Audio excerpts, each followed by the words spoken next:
Sejam bem-vindos ao ConstruiCast. O episódio de hoje é um oferecimento produtora Infinity Plus.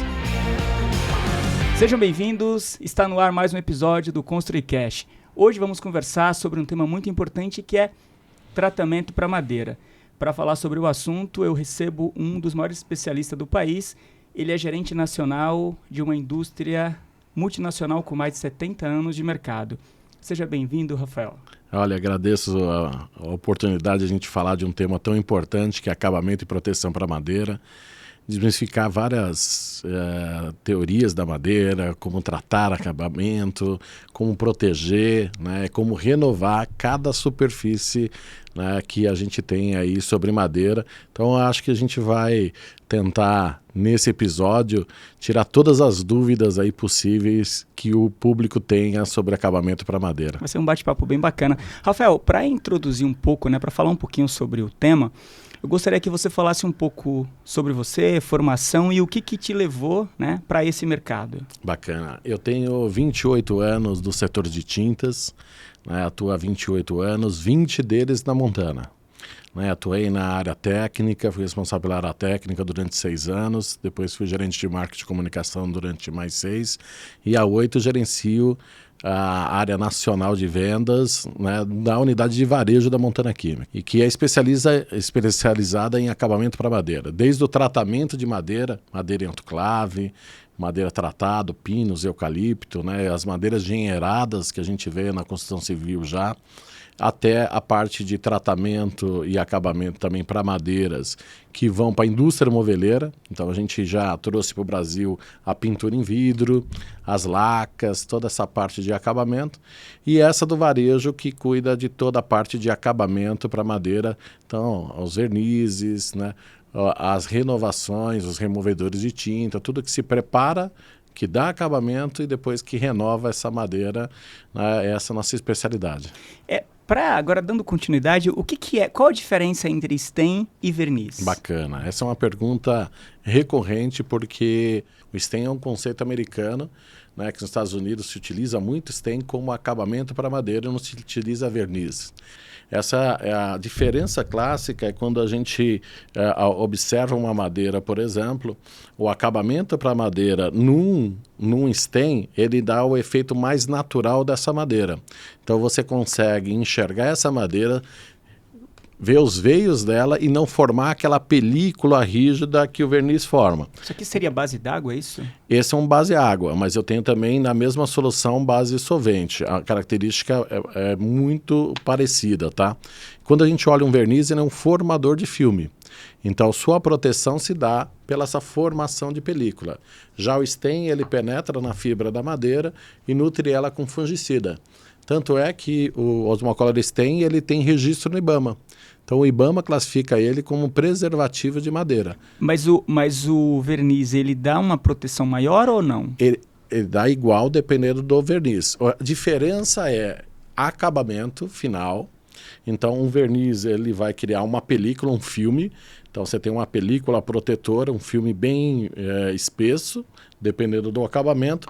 Já o stain, ele te tem, por exemplo, esse é um incolor Everglass, ele te dá um efeito mais natural da lâmina. Então, eu sempre falo que quando você quer um stain, é aquele cara que quer deixar a madeira mais natural possível.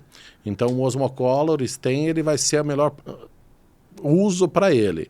Já aquele cara que gosta já de um brilho, por exemplo, nunca um stain vai ter uma superfície brilhante.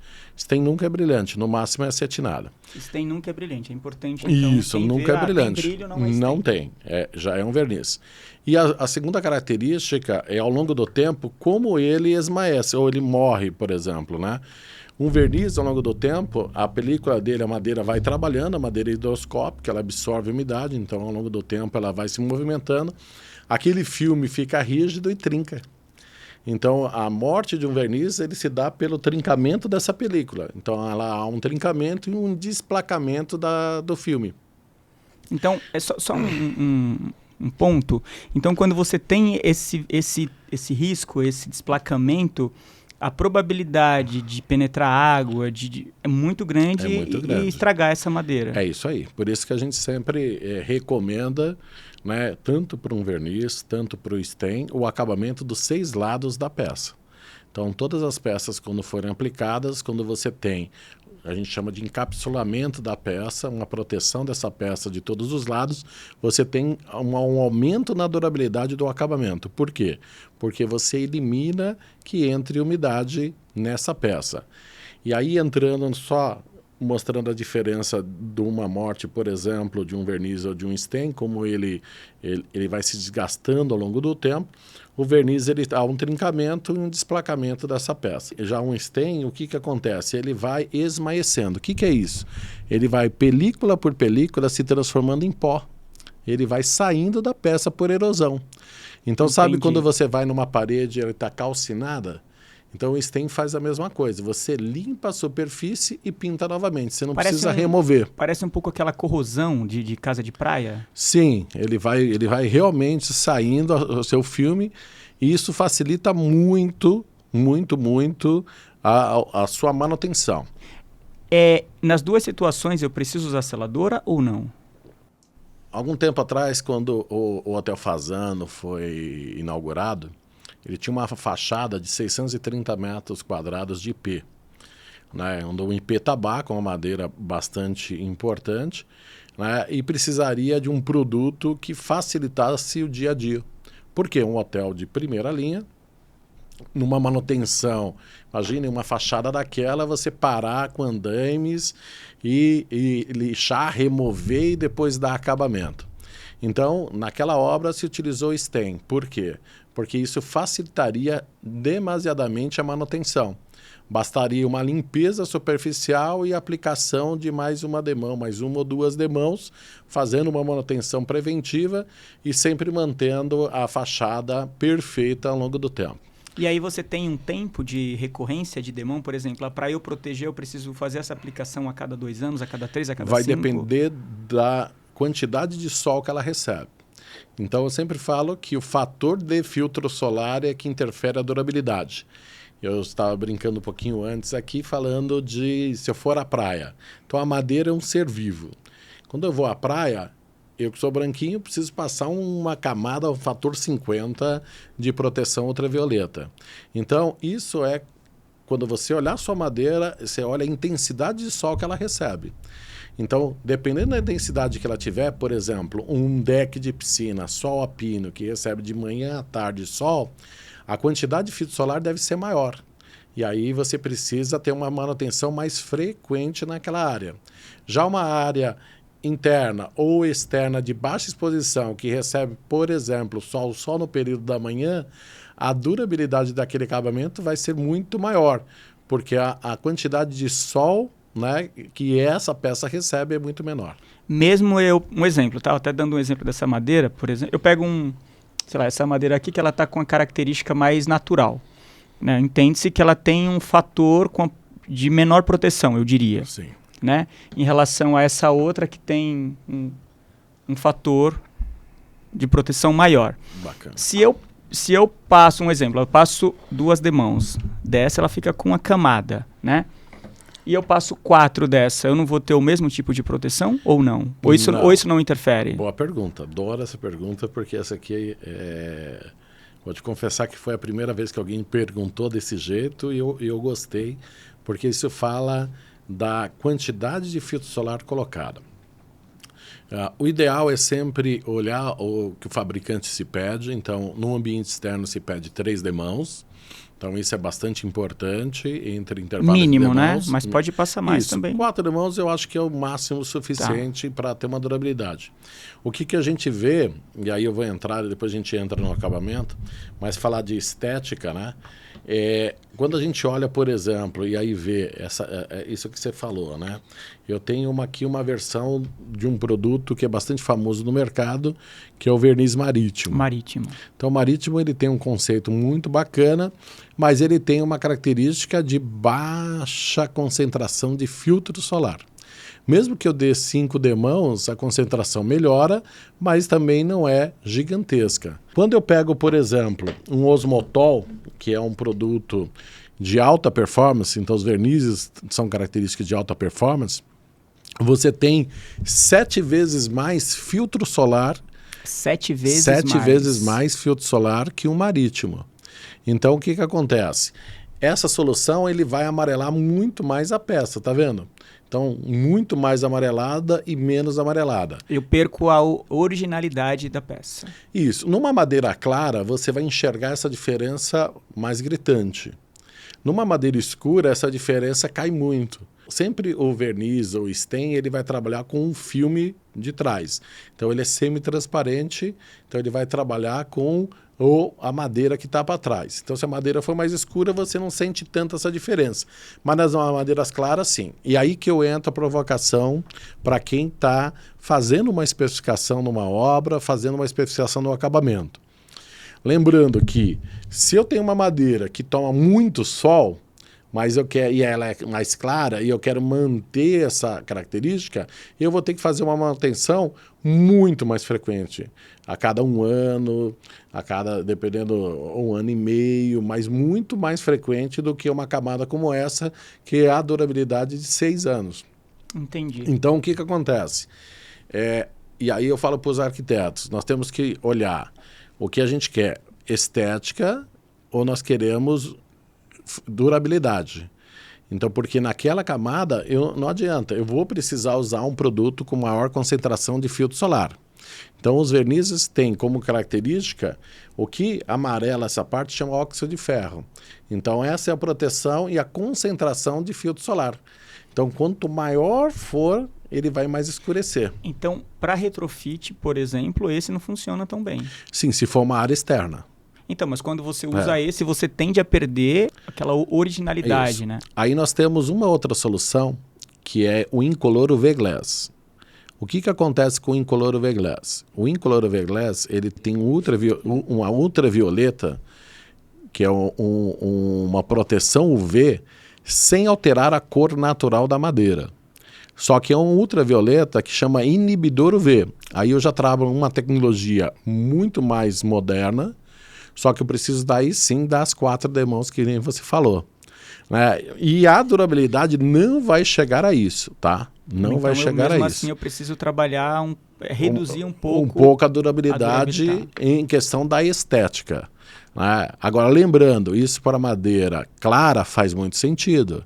Para uma madeira, por exemplo, do Hotel Fasano, que é um IP tabaco, uma madeira escura, tanto faz eu aplicar esse ou esse, o resultado final estético é quase o mesmo. Por quê? Porque ele sempre vai trabalhar madeira que ela já está mais ou menos desse tom. Entendi. Então imagina que se eu aplicar o incolor nesse tom, não vai mudar praticamente. Nada. E se eu aplicar esse por cima, ele também não vai mudar muito. Vai amarelar um pouquinho, mas não vai dar para sentir isso. Então o que eu te falo é que naquela opção sim. Mas imagine que é um frejó, uma lâmina clara, né, um cedro arana, uma madeira bastante clara, um pinus, né, que essas peças são todas de pinus, em que eu quero manter a transparência. E aí sim, nessa transparência eu uso essa linha. Um deck de piscina, por exemplo, é sempre madeira dura, madeira natural. Então, para deck de piscina, eu sempre recomendo um processo de pintura, né, que vai fazendo a proteção. Por exemplo, hoje nós temos no deck de piscina um produto que é antiderrapante. Por quê? Porque tem áreas que são... Mas esse é um verniz? É um stain. É um stain. É um stain. Tá. É um stain antiderrapante. Eu tenho ele na versão natural. Né, Você que tem areia, é isso? Tem uma areia, tem um plástico de engenharia que faz com que ele realmente dê essa formação de lixa. Então imagine que eu tenho um degrau, tenho uma passarela no hotel. Legal. Bom, é que vocês não podem tocar, mas eu que posso tocar para quem está ouvindo entre um e outro. Ou vendo, acho que dá para sentir que ele tem, parece que ele tem uma areia, né? Assim, esse aqui é liso. Esse é liso. Né? O que acontece muito, o que acontece? E só um detalhe, esse tipo de aplicação, eu passo essas... Quantas demãos eu preciso passar? 3 demãos. 3 demãos, é o mesmo produto? O mesmo produto, que é o incolor, que aí já é uma versão para deck, o Osmocolor para deck, né? O mesmo produto, e ele é usado para uma situação seguinte. Eu tenho a saída da piscina, às vezes tem madeira. Eu saio com o pé molhado, geralmente da aquaplanagem por causa Sim. escorregadio. Então eu faço saídas de piscina, faço áreas, principalmente hotelaria, passarelas, pontes, essas áreas que realmente as pessoas vão apenas caminhar de um lado ao outro, e aí você precisa de uma maior resistência no sentido de abrasão das pessoas e o menor risco de queda. Eu achei bastante interessante. Acho que É bem legal. gostei. Porque tem uma solução para esse Osmocolor, tipo. né? Osmocolor. Antiderrapante. Antiderrapante. Então ele vem a parte. E esse tipo de solução, né? Quando vocês dão esse direcionamento ao arquiteto, ou geralmente vocês acabam auxiliando as empresas de aplicação? Tendo em vista que o arquiteto que especifica, ele tem que ficar atento, ó. Aqui eu preciso de um acabamento específico para evitar que alguém caia, enfim. Sim, nós tivemos nessas duas feiras, tanto a FEICOM quanto a Revestir, né? Revestir uma feira focada muito para arquiteto, então ali foi um trabalho mais direcionado à especificação, né? E a FEICOM já formando o profissional de pintura. Em ambos os casos, a gente faz um trabalho com eles na especificação dos materiais, né? Da solução de materiais. Para quê? Para que ela possa escolher entre um verniz, entre o stain, entre um efeito mais natural da peça, né? Entre um produto, por exemplo, né? Eu tenho uma escada de madeira, então eu quero usar uma prancha de madeira. Então a gente faz uma solução sob medida. Por quê? Quem está aqui olhando essa mesa, por exemplo, ele está olhando e dizendo assim, Rafa, mas aqui o que parece é que mudou todas as cores, né? Só mudou a cor, né? E a verdade não. Essas duas aqui são soluções de Osmocolor para deck, né? Nós temos, por exemplo, esse aqui é um Osmotol, um verniz para deck. Então aqui é um stain e aqui um verniz, olha. Esse é um stain, né? Esse é um stain para deck. Esse é um verniz para deck. Um com efeito mais natural e outro mais plastificante. Tá. Né? Essa madeira aqui, original, era a mesma. Era a mesma. Tá. É a mesma. Então... O que vai mudar, esse tom castanho, por exemplo, é porque ele tem triplo filtro solar. Tá.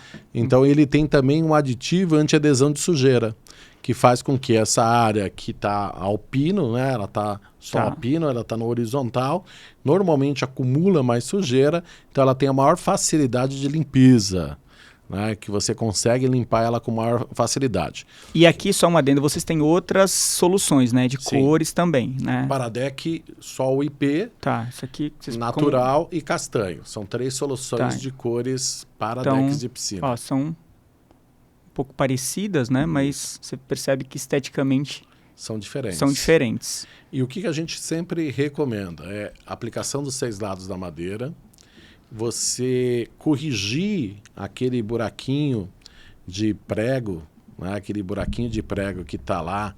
Né? Isso já é a parte de tratamento, né? Isso. Tá. Então, quando a gente fala... Isso é legal. Então, vamos só um detalhe aqui, falar para o pessoal que está ouvindo, pelo Spotify, pelas plataformas de áudio, quem fica curioso e quiser assistir, a gente está em todas as plataformas de vídeo, principais plataformas, tá? Só procurar por Constro e Cash, você vai chegar nesse episódio. Bacana. Tá bom? Então, de repente as pessoas ficam curiosas para ver e tal, como a gente tá falando e mostrando, é interessante que... Legal. E eu faço depois um resumão aqui das soluções de acabamento. Mas quando a gente fala agora, e aí você começou da seladora, né? A gente fala da preparação da madeira. Ela é muito idêntica à preparação da parede. Então, quando a gente fala de processo de pintura, a gente está falando de soluções muito parecidas. Eu vou dar um exemplo. Se a gente vai pintar uma parede, você tem um buraco lá de prego que você fez, um parafuso. Você passa massa acrílica e corrige aquele buraco. Na madeira, nós temos as massas para madeira. Então, essas massas para madeira, por exemplo, elas vão corrigir as imperfeições. Então, uma trinca, uma rachadura, né, uma substituição de uma peça por outra ali, que você precise fazer uma correção, né, se encaixou a madeira, criou aquele veio, você precisa fazer essa correção. Em deck de piscina, principalmente onde se parafusa, isso precisa ser corrigido para aumentar a durabilidade e tirar o ponto de entrada de umidade. Rafael, e nesse sentido de preparação, quando você passa uma massa, é importante que você se atente também à cor dessa massa? Sim. Porque eu estou vendo aqui que você está com... São 12 cores, 3. Tem 12 cores, a gente estamos com 3 cores aqui, né? E nitidamente, deixa eu mostrar aqui para as pessoas que... Olha só, bom, quem vê... O vídeo tem essa vantagem, né? Que eles conseguem ver. Tá, ó, são um pouco de cada uma das cores. São né? cores então, diferentes. O que é legal de se observar? Então, eu dou 2 dicas. Usar sempre um tom acima. Você vai ter 12 cores para você escolher de massa para madeira. Então vai ter as cores já direcionadas, né, aos tipos de madeiras mais comuns, né? Só que às vezes você vai encontrar uma tonalidade que a gente chama, né, uma lâmina um pouco mais escura, um pouco mais clara na mesma madeira. Tá, hoje eu tô aqui em buia, ó, pinos e cerejeira, né? Cerejeira. Tá. Então o que acontece? Isso aqui é para você fazer essas correções e às vezes escolher um tom acima. Eu tenho também uma das cores chama verde madeira tratada, de eucalipto tratado. Então ele faz a correção no pinus tratado em autoclave, aquele pinus esverdeado. Então eu consigo fazer essa correção da madeira. Fazendo essa correção, eu vou proteger essa madeira que não entre mais umidade, porque eu vou dar o acabamento por cima e não vai ter nenhum ponto. Depois, nós falamos de fundos, né? Aí o pessoal fala, qual fundo utilizar? Onde utilizar a seladora, né? Eu vou fazer... Antes de você continuar com a seladora, eu gostaria de só te fazer uma pergunta, que eu acho bastante importante.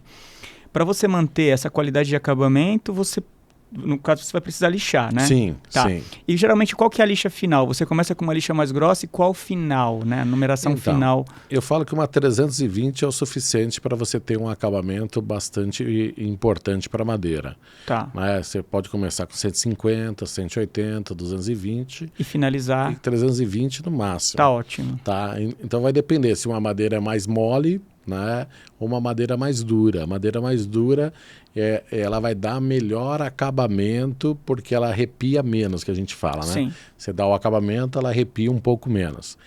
A segunda parte dei o acabamento, entrei nessa fase. Todo o acabamento eu coloco seladora? Nitro? Não. Eu vou dar uma dica que eu aprendi.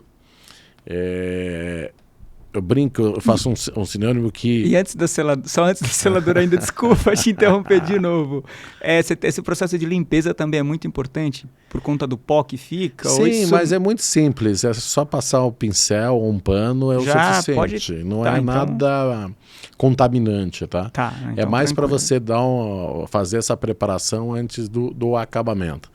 E aí a gente tem... Agora continua com a dica, vamos lá. Bacana. Essa é boa. Seladora, né? Eu sempre falo que seladora, eu vou fazer um sinônimo com cascão.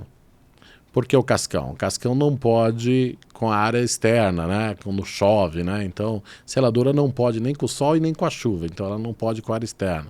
Seladora não pode com áreas úmidas. Então, eu brinco que porta de banheiro, o cascão nunca vai para o banheiro. Então, porta de banheiro ou áreas que recebam umidade.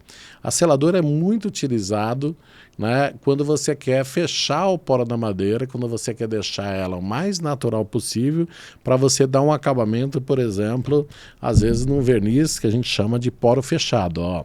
Essa peça de um marítimo que vai para uma porta interna, por exemplo, e você não vê mais os veios da madeira. O que é os veios? A textura natural da madeira. Você passa a mão nele, ele está extremamente plastificado, mas ele está liso, liso, liso. Aqui tem uma seladora nitro. Então a seladora tem essa função. Tem a função e depois o acabamento. Então quando você quer esteticamente fazer essa proteção, sim. Então eu uso ela interna. Interno e áreas que não recebam umidade. Que não recebam umidade e que não receba sol. Isso. Tá, então isso já mesmo. entendi que uma vez eu fiz uma aplicação em casa numa porta e ela começou a esbranquiçar. E eu, enfim, resumindo, não consegui recuperar mais. É isso aí, porque a seladora tem como característica essa parte. Depois, nós temos os cupinicidas. Onde eles são utilizados? Né? Então, o selador eu utilizo isso. Então, cupinicida em madeiras extremamente moles e suscetíveis a cupins. Então, pino sem tratamento, né, as lâminas mais moles e que você às vezes tem uma incidência bastante forte de cupins dentro da sua residência. Então, aí eu uso o cupinicida, tá? E quando eu uso esse cupinicida, o que acontece com a madeira?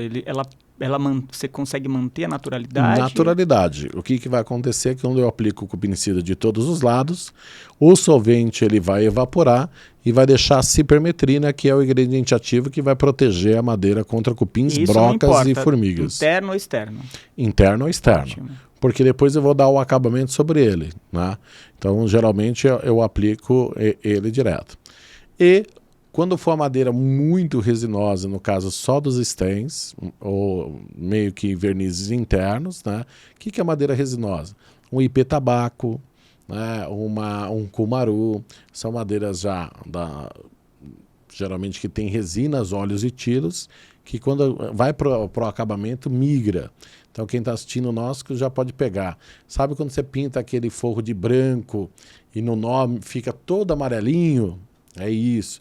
Quando o cara vai fazer, às vezes, uma pintura de esmalte mesmo numa porta de madeira e migra e vira amarelo o esmalte. Desculpa, você pode repetir esse ponto? Porque eu já me deparei com isso já. Eu vou muito em obra, né? Então, eu já me deparei, eu não consigo ajudar a pessoa. Geralmente eles ficam pintando, tentando pintar de novo. Isso sempre vai começar a migrar. Mas desculpa, só repete esse ponto pra gente, porque legal. Acho que muita gente deve passar por isso. Deve passar por isso. Tem dois processos que acontecem, que é essa migração da resina e quando você não enxerga a demora na secagem. Demora às vezes 15 dias e não seca o verniz, por exemplo. Então o que acontece? A madeira tem uma resina, né, que é a que dá a característica natural de resistência àquela madeira, né? Uma resistência a cupim, a broca. Então o ipê-tabaco no seu cerne ele resiste mesmo, é naturalmente direto. Só que quando eu vou para o acabamento, então, por exemplo, às vezes eu pego nem sem uma madeira resinosa, mas pego uma madeira de pinos e que você tem os nós e esse nó é um bolsão de resina, o que acontece? Quando eu vou para o acabamento, por exemplo, um esmalte, essa resina migra, porque o esmalte umedece essa resina e ela vai migrando para cima. É como se fosse mancha de caneta, batom, ele vai migrando. Então nós temos um produto chamado Isolare, isola resina, por isso que chama Isolare. Isola aquela área. Isso, você vai isolar aquela madeira. Mas eu vou passar, no caso, na porta inteira. Isso. Tá? Porque quando aconteceu, só para contextualizar de novo, geralmente, eu lembro que a gente estava nessa obra, e apareceu essa mancha em 2 pontos. Em 2 pontos. Enfim, eles não conseguiam resolver. Então, ali você aplicaria o isolante, depois aplicaria o acabamento, né, e essa migração não vai mais passar. Tá. O Isolare é a base de solvente, é álcool, então ele tem uma secagem extremamente rápida, né, e ele vai permitir que a madeira respire, mas o óleo não migre mais para o acabamento. Entendi. Então ele é muito usado nessa parte para isolar esse tipo de problema. E aí está resolvido. Então quando você se deparar com isso, você tem um isolante. E depois você vai para os acabamentos. Então basicamente você tem, normalmente um portão, uma porta direto, é um acabamento direto. Ou eu aplico um isolante se a madeira foi extremamente resinosa, que é o caso do Dex de IP, né? Ou a seladora no uso interno. Fora isso, se a madeira for muito mole e tem inserção de cupim, eu faço uma proteção prévia e, de maneira geral, eu dou acabamento direto sobre a madeira. Tá? Entrei com o acabamento direto. Então, essa madeira ela vai ser utilizada aonde? Isso que a gente começa a segunda fase. Da escolha do produto ideal para o tipo de superfície ideal. Então, a gente fala madeira é tudo a mesma coisa? Não, e onde ela vai ser utilizada muda muito. Então, a mesma madeira, dependendo do local de utilização, você... Isso, que é aquilo que eu comentei. Eu vou por uma porta interna. Cara, eu não preciso do filtro solar enorme. Então, eu posso me deparar com um produto 3 vezes mais barato, um copal, um marítimo, por exemplo, que vai deixar uma madeira, um copal, por exemplo, olha a transparência no copal. Sim. No verniz copal. Ele não tem o quê? Não tem filtro solar. Então ele não vai amarelar, Ele não Eu vou amarela. conseguir manter Você vê que o sempre. marítimo ele já levemente já mais amarelado. Ele não vai amarelar. E como é uma área que não pega sol e chuva, ele vai durar muito tempo. Aí eu não quero um produto acetinado, eu quero um produto fosco, né? Como esse aqui, que é o marítimo fosco. Agora, uma dica especial para quem está usando produto fosco acetinado. Mas é dica ConstruiCast, é isso? É isso aí. Ou você já deu essa dica em outro lugar? Não. Mas o que eu te falo é o seguinte, todo verniz nasce brilhante. Todo verniz nasce Mesmo brilhante. fosco. Isso. Tá. Então, o que a gente põe? Põe uma pasta fosqueante. Então, para ele transformar num acetinado, eu ponho um pouquinho de pasta. Quando eu coloco mais para o fosco, eu ponho um pouco mais. E o que acontece? Naturalmente, esse material é mais pesado. Então, ele tende a sedimentar no fundo da lata. Então, durante a pintura, a gente sempre recomenda em acabamentos acetinados mexer bastante, homogeneizar bastante a lata, tá? Porque é comum o pintor, o profissional que está usando, e ele não faz uma mistura correta, que a gente chama de homogeneização do produto, ele começar brilhante e terminar fosco. Então isso é bastante interessante. Comum. Então é uma dica que eu sempre falo de acabamento. Então isso durante a aplicação, em alguns momentos ele vai lá e vai misturar porque ele tende a sedimentar. Fui para a escolha de vernizes, tem. E aí eu entro, solução base água ou solução base solvente? Qual eu escolho? O que aconteceu ao longo do tempo? As soluções base água para madeira e para esmalte evoluíram muito, muito, muito. Isso acontece com os esmaltes sintéticos e assim acontece com os stents, por exemplo, ou vernizes que já começam a ter soluções base água. Então, a qualidade de resina, a qualidade de matéria-prima hoje que se apresenta, ela consegue ter um produto que ele é um pouco mais caro, ainda a solução base água é um pouco mais cara que a solução base solvente, mas que tem uma durabilidade igual à base solvente, igual. Qual é a vantagem do base água? Ele deixa, essa é uma solução, por exemplo, base água, esse é um Osmocolor Nogueira, uma solução base água. Ele deixa o veio da madeira, o desenho natural dessa madeira mais evidenciado, então você consegue sentir esse toque da madeira. Olha que lâmina, por exemplo, você consegue sentir, você sente a madeira, né? Você sente a madeira, mais evidencialmente você tem esse aspecto mais natural. Você tem uma solução que reduz de 66% a mão de obra em tempo. Por quê? Porque eu dou 3 demãos no mesmo dia, em que uma solução base solvente eu vou dar uma demão a cada dia. Então, a gente reduz 2 dias de mão de obra em tempo para que ele dê uma demão, depois outra demão e outra demão em espaço de tempo. Então, isso se torna muito mais barato, né? Muito mais barato, principalmente quando você quer velocidade.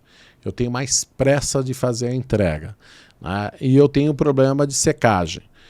Esse produto seca em 2 horas. Então, uma solução que está meio úmido, frio, e eu quero dar acabamento, uma solução base água, ele vai te ajudar muito mais rápido.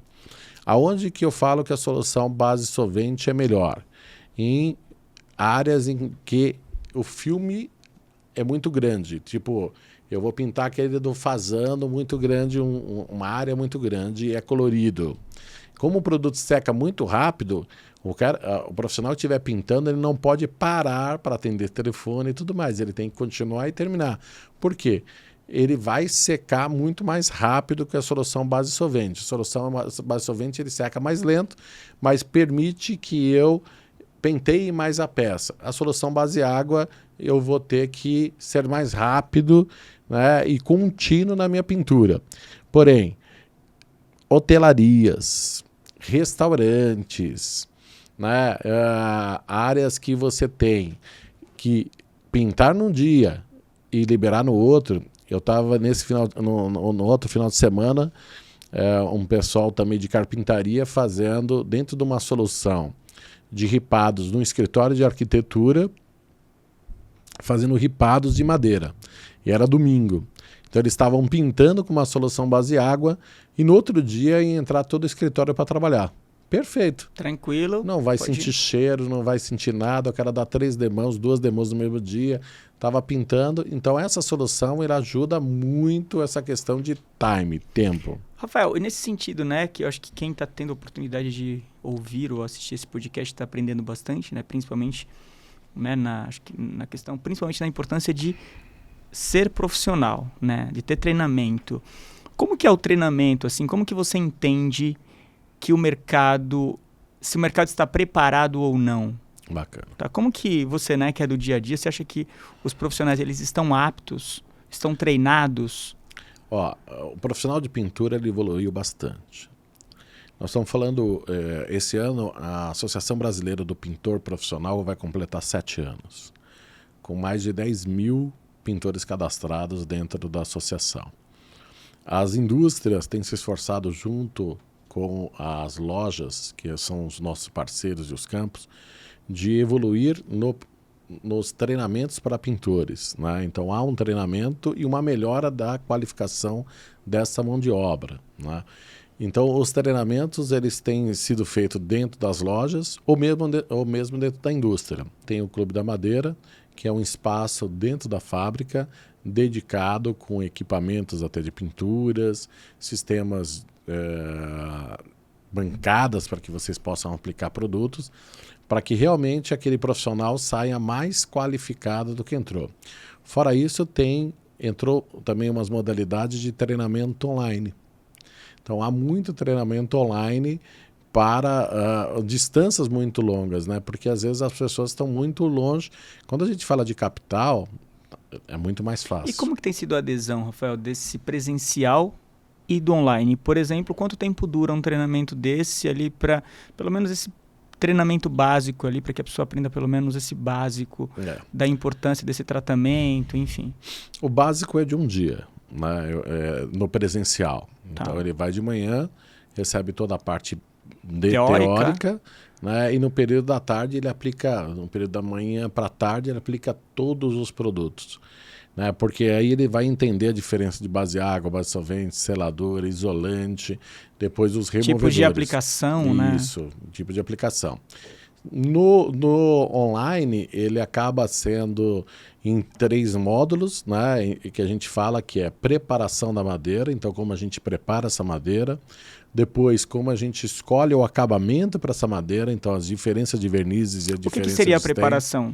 Preparar é lixar a madeira no sentido dos veios dela, sempre no sentido dos veios, corrigir trincas, fissuras, buracos de prego com as massas, escolher o isolante ideal só para a situação ideal, aquele tipo de para madeira. aquela madeira, né? Se eu uso cupinicida ou não, e depois qual é o acabamento que eu vou. Então aí eu tenho os acabamentos de vernizes, os acabamentos de stem e os stem de base água.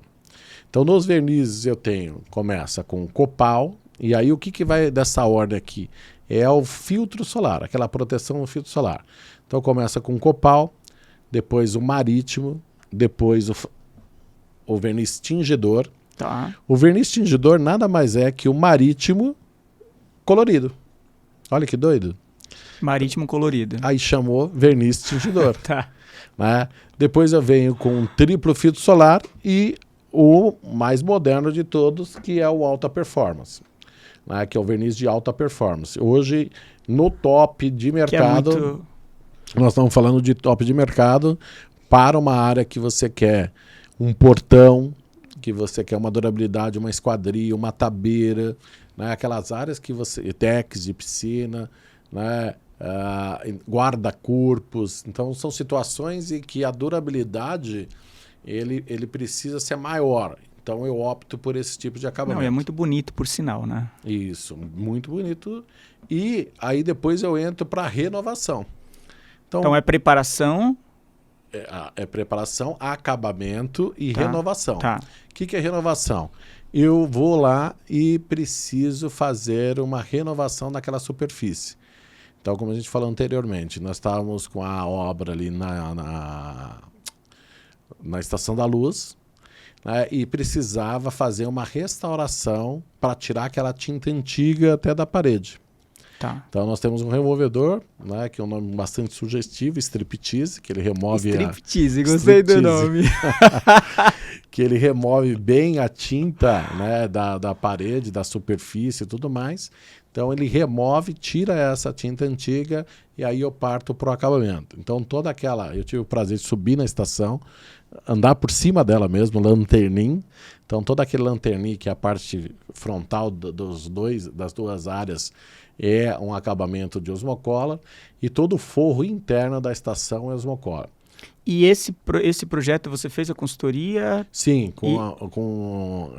era uma empresa que fazia toda a obra, na época era Concrejato, que é a mesma que fez também o Museu do Ipiranga, né? Era um arquiteto olímpio e ele estava pedindo uma solução para os acabamentos. E a gente pegou um pedaço de forro da estação, né? E foi testar a resina. Então era uma madeira de IP com sei lá quantos, já tinha mais de 60, 70 anos aquele forro de madeira de IP e a gente foi testar a resina. Como que a gente testa a resina? Uma coisa bastante simples, a gente pega a cor branca, tinta branca, base solvente, lixa a madeira e aplica. O que acontece? Se tiver resina, ela vai migrar e vai amarelar essa peça na hora. Na hora, você vê a migração, em questões de minutos ela já está amarelada. Parece que ela cria uma bolha também, não cria? Não é impressão. Não, ela cria uma resina mesmo. Uma resina. Você vê ela avermelhada, o IP tabaco ela sangra assim, né? Que é a IPIna que tem no IP.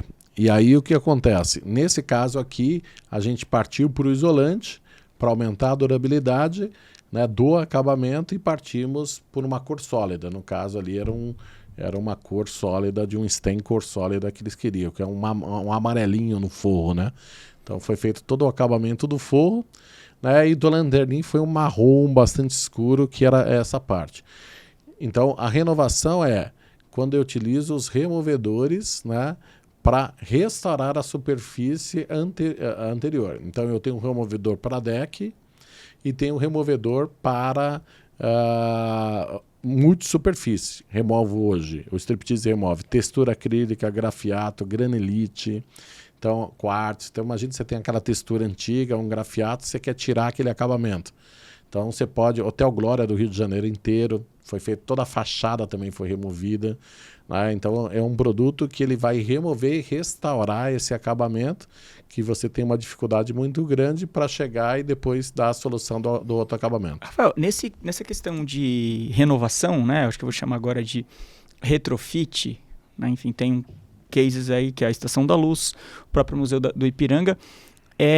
Vocês também fazem esse trabalho não só para madeira, mas também para superfície de pedras, aqueles tijolos aparentes. Como que funciona esse processo de retrofit, tendo em vista que você é um especialista nesse sentido de acabamento? Tem duas soluções para pedras, né, que são as resinas acrílicas, que seriam verniz. Uhum. E nós temos os hidrofugantes, que é o Coromix, que é um produto que é um stain, que deixa o efeito natural. Então o Coromix ele vai ter um efeito extremamente natural para a sua pedra. Você não vai enxergar que tem nada. Nesse caso você não vai enxergar o produto, mas quando essa água cai sobre a superfície, ela não penetra mais.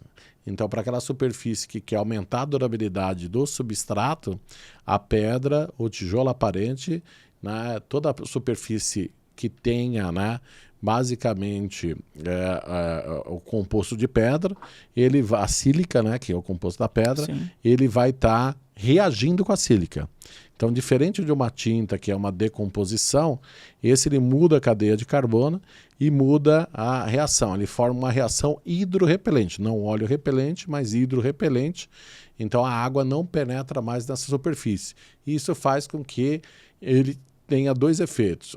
Não vai criar limo nem bolor, então essa superfície fica muito mais protegida, né? E a segunda chama Easy Clean. Toda vez que tem uma alta hidrorrepelência, a película, os grãos de sujeira, de pó que vai para a superfície, quando chove, essa própria chuva vai fazer limpar com a gotícula. Então ela tem como fosse um autolimpante, porque ele te facilita muito mais a superfície.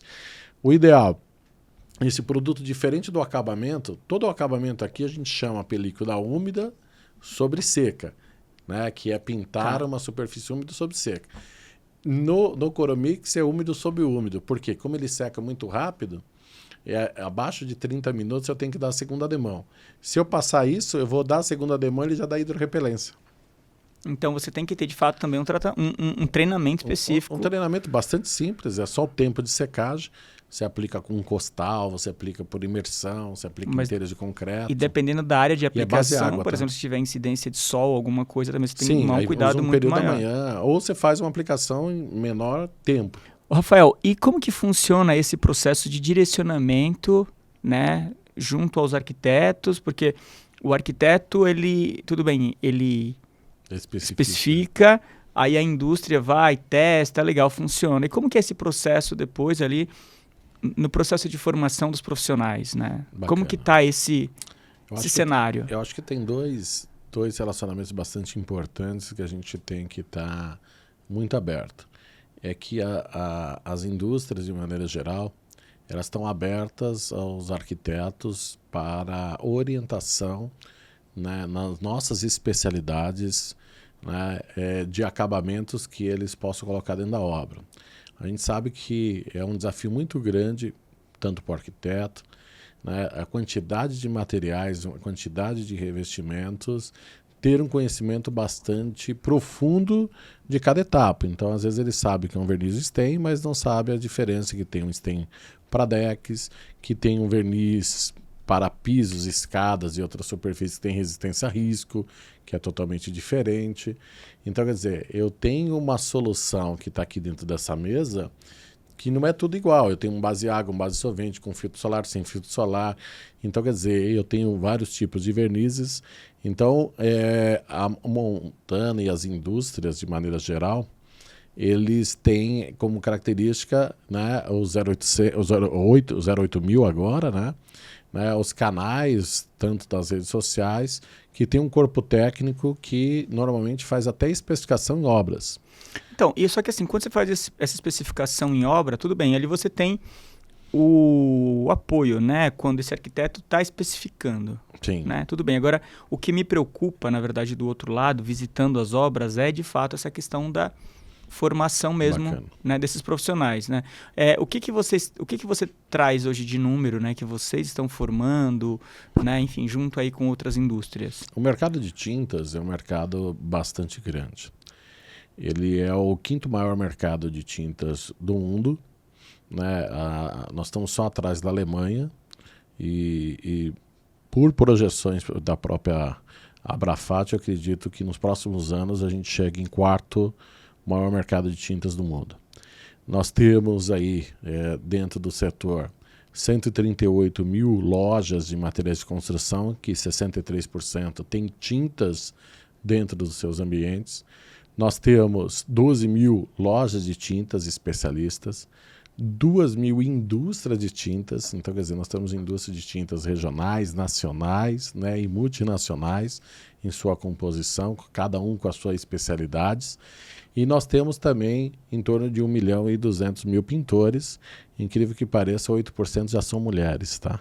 8%? 8% são mulheres na pintura. Que é um número extremamente baixo, se você olhar todo esse número. Mas vem notando que vem crescendo a participação da mulher, né, na pintura e dos casais na pintura. A gente treina em torno de 45 mil pintores por ano, né, através dessas ações, né? Então o mercado, eu acredito que ao longo do tempo, através das revendas e através das suas áreas, deve treinar em torno de 500 mil de profissionais por ano. Visto que a gente estava comentando que a feira, a FEICOM, por exemplo, provavelmente em número absoluto, foi a feira e que o pintor foi o que mais participou da feira, em detrimento do pedreiro, do encanador, de outros elementos da profissão. Nós tivemos presença de pintores de todo o Brasil. Então isso faz com que ele se aproxime da indústria. Então hoje, antigamente nós tínhamos a indústria, o varejo e o varejo com o profissional pintor, o pintor profissional. hoje, esse triângulo aqui ele ficou direto. Então, a indústria fala direto com o pintor, o pintor fala direto com a indústria fala com o varejo fala com o pintor fala com o varejo. Então, hoje, esse trabalho aumentou muito. E por que é o desafio da indústria? Quando a gente tem uma mão de obra muito mais profissional, principalmente na repintura, e que melhore a qualidade e a percepção do nosso consumidor no uso desse profissional, a gente vai pintar cada vez mais. Que ele possa usar mais cor, que ele possa mudar o ambiente. A tinta é o único revestimento que eu saio de manhã, volto à tarde e o ambiente é outro. Porque ela muda realmente os ambientes. Então isso faz com que rapidamente a gente mude esse cenário. Então há um trabalho muito grande, né, da formação não só técnica desse profissional, da formação como gestor de vendas, uniformização, né, orçamento, gestão financeira. A gente tem um trabalho muito forte nessa formação junto com a Associação do Pintor Profissional. Então, é um trabalho bastante forte na qualificação dessa mão de obra. E dois pontos importantes que eles vêm mudando. São as proteções já da obra. Então, o cuidado que ele vai ter agora, isso vem crescente, tá? O cuidado na proteção dos ambientes. Por quê? Porque ele está dentro de uma residência ou está dentro de uma obra que o arquiteto acabou de colocar um piso hiper caro e ele quer fazer a proteção. Então, se vem crescendo muitas proteções dos ambientes. E a segunda, que é a limpeza pós-obra. Então, há muita mão de obra já ofertando, não aquela limpeza pesada, mas uma limpeza bastante importante, que é a limpeza de todo o ambiente para a entrega. Então, há uma evolução muito grande. Sabemos que tem muito a ser feito, bastante, mas se a gente for pensar dos últimos 7 anos para cá, a evolução é drástica. E esse ponto que você falou da questão da limpeza é muito importante, porque um profissional que tem uma capacidade, né, de fazer um ótimo acabamento e entregar aquela obra com nível de limpeza excelente, com certeza esse profissional vai se destacar muito, não há dúvida. O grande desafio, talvez futuro, é como a gente entra, e aí o mercado de tintas como um todo, como que a gente entra na obra, na verdade, nas construtoras. A gente traz uma melhoria das construtoras no sentido de pintura. Porque aquela pintura ela é mais robotizada, vamos dizer, ela é a primeira etapa e ela não é os revestimentos finais, né? Ela é uma pintura de entrega. De entrega. Então ela tem como característica todo o mercado separado da pintura residencial e tradicional normal. Rafael, e o profissional que está ouvindo ou assistindo a este podcast, imagina que ele está em busca de conhecimento. Como que você direciona esse cara? Qual que é a primeira etapa? Vai aqui, vai ali. Então, assim, eu recomendo que ele, se ele é um pintor profissional, por exemplo, nós temos a Associação Brasileira do Pintor Profissional, que é a ABRAP, que tem uma IBPM, Movimento Brasil por um Pintor Melhor. Então, ele possa fazer em contato com eles. Dentro lá, eles têm mais de 120 grupos do WhatsApp, dentro das regionais, com braços líderes, que vão apoiá-los. E ele vai entrar e vai se cadastrar gratuitamente e vai ter o primeiro acesso. Segundo, é que as indústrias, de maneira geral, e dentro desses grupos, ofertam seus treinamentos, né? De maneira também gratuita, né? Então, ele vai começar a ofertar e treinar. A própria ABRAP tem um treinamento para o pintor.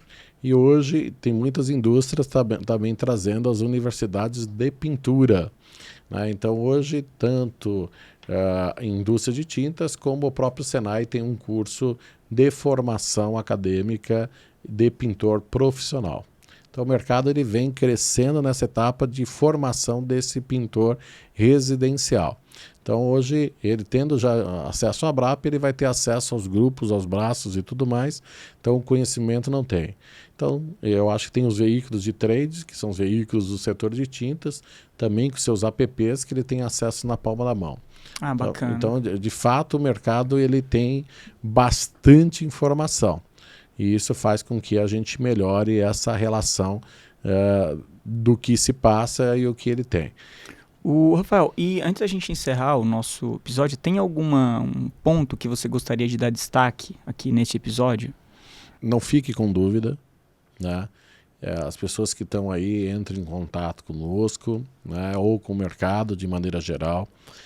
Existem soluções para cada tipo de superfície. Eu brinco nisso, eu faço a diferença, porque às vezes você tem 7 vezes mais filtro solar, mas você tem uma durabilidade muito maior. Então, aquilo que você quer dar ao seu consumidor, aquilo que você quer dar ao seu cliente, né? Você tem, por exemplo, efeitos naturais, por exemplo, de verniz PU, base água hoje, por um taco, um assoalho, ou uma escada, ou um tampo de mesa, uma mesa de madeira. Então o mercado hoje tem uma solução completa de acabamento para madeira e que você tem soluções para atender cada necessidade da sua obra, do arquiteto, né, do consumidor. De maneira geral, a gente consegue ter produtos para essa área. Rafael, e no quadro Convidado Convida, quem você gostaria de ver aqui no nosso podcast? E queria que você falasse um pouquinho desse convidado que você gostaria de convidar. Eu acho que tem muita evolução da madeira na construção civil. Nós estamos falando hoje da evolução da viga laminada colada, né, da MLSC. E eu gostaria de convidar Alan Dias, né, que é um especialista nessa área de madeira laminada colada, né, de engenharia em madeira. E é um especialista que seria muito legal todo mundo conhecer os trabalhos que ele tem feito. Então olha para aquela câmera aí. Com você, pode convidar. Alan, vem fazer parte aqui do podcast, falar um pouco de construção civil, falar um pouco da modernidade da madeira na construção civil, seja ele em prédios residenciais, né, comerciais, né, e residências de madeira curva e várias atualidades em madeira. Gostaria de convidar também Rodrigo Cabral, que já tem uma especialidade muito em madeira roliça, engenheirada, sistema construtivo em madeira, é um arquiteto especializado nessa linha de madeira que vai trazer também muitas novidades aí. Rodrigo, seja muito bem-vindo ao podcast, né, e traga toda essa bagagem que você tem ao longo dos anos em madeira, em construção em madeira. Então é isso, estamos precisando de profissionais que entendem de madeira, porque a gente ultimamente tem falado muito de industrialização e faz todo sentido. Acho que a madeira faz parte aí, enfim, tem um papel fundamental. E principalmente hoje nós estamos falando de madeira engenheirada, que é a nova tendência, né? Principalmente em áreas grandes, e quando você quer uma diferenciação do seu projeto, conhecer 2 empresas, 2 profissionais como esse, vai elevar a madeira em outro nível bacana nos seus projetos. O convite está feito, agora esperar eles atenderem ao nosso convite e a gente só marcar a data, enfim. Rafael, gostaria que você desse aí suas palavras finais antes de encerrar o nosso podcast. Paulo, obrigado de coração por tudo isso, por essa oportunidade de apresentar a madeira, o acabamento para a madeira, desmistificar o acabamento base água, base solvente, né, falar dos vários tipos de verniz, a diferença de stain, a diferença de verniz, né. Eu acho que toda essa informação ela ajuda o profissional a especificar da melhor forma e utilizar a melhor forma o acabamento, né. Isso vai ajudar com que os materiais tenham a maior durabilidade e sejam mais usados de maneira correta no dia a dia, né? Então, quanto maior for, né, a nosso nível de informação e a gente trazer os especialistas para falar daquele tema, vai ajudar muito a parte de especificação e a parte de pintura. E você tem uma atuação também muito forte, né, nas redes sociais. Você quer deixar seu arroba aí para os nossos seguidores aí? O meu é Rafael Ferreira _BR. Né, todo mundo que puder nos seguir aí no Instagram, a gente tem as redes sociais, a gente participa também de muitas lives, né, falando sobre o tema de acabamento e proteção de madeira, né, desmistificando todo esse tema, né, e pode me seguir lá e pode mandar direto que eu atendo e converso, até direto da obra a gente faz muito videoconferência ali para tirar essas dúvidas do dia a dia que estão naquele momento, né? Isso é bom, né? Na prática, né? Ou seja, Na prática. Já tá valendo ali. Valendo. Rafael, eu queria mais uma vez agradecer a sua presença aqui. Realmente você deu uma aula, né? Para quem teve a oportunidade de assistir, ouvir. E antes de encerrar, eu gostaria que quem está assistindo, peço que comente o que achou, o que está achando do episódio. Se você é de São Paulo, se você é de outros estados, que comentem de onde vocês estão assistindo, ouvindo. Isso é muito importante, tá? Então, mais uma vez, obrigado, Rafael. Peço que vocês compartilhem ao máximo nossos conteúdos e até o nosso próximo encontro aqui no ConstruiCast.